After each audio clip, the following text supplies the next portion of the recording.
malaya ang mga awit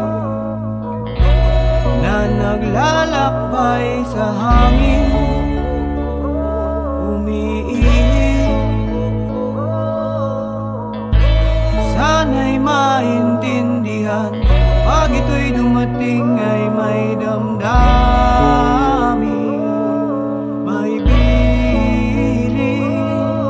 Mamumutawi ang himig ng pag-asa, pag-ibig, paglaya, makasaysayang awit ng pag-asa, pag-ibig, paglaya.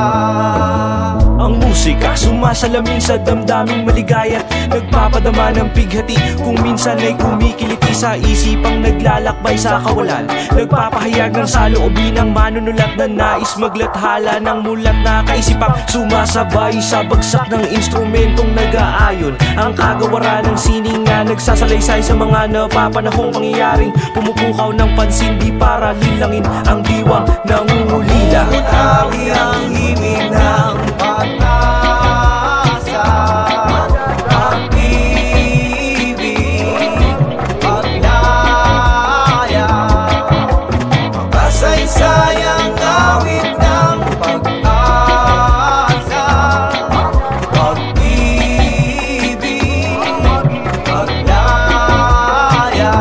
Sa dalawa kay halaga ng sining na may kabuluhan, isang larangan na pinanday ng karanasan, nilikha para mag-iwan ng bakas na hahakbangan ng iilang mulat. Imulat ang naiwan pang bulag, bagamat madalang man pakinggan ng karamihan. Ganap na kalayaan ang kahilingan ng karaniwang taong nananabik, madama ang kaginhawa, ang inaasam-asam. Ngunit iilan pa lang ang bilang ng mga kawal na hiniram. Mamumutawi ang himig ng pag-asa, pag-ibig, paglaya, makasaysayang